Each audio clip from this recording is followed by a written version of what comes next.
Eri na yung okra na ipinakikita ko noon na sa inyo na ano, heto na siya ngayon.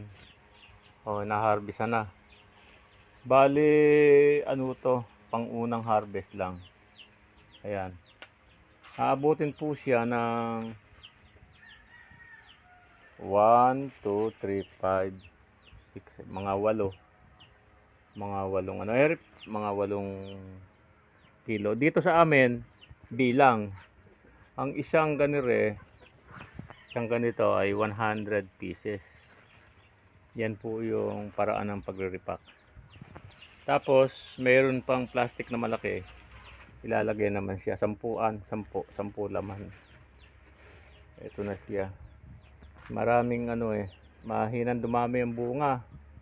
Dahil marami yung mga ngusong kabayo.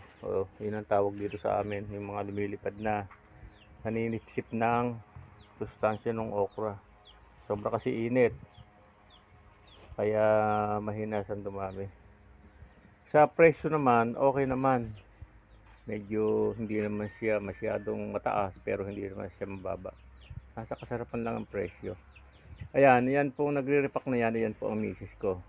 Yan po ang aking katukatuwang sa bukid. Yung lahat ng kaya niyang gawin, siya na po ang gumagawa. Kaya kailangan ay konting tiyaga lang mga idol.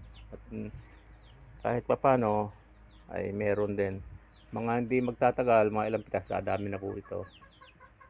Kaya mainam yung may itnanim, may aanihin.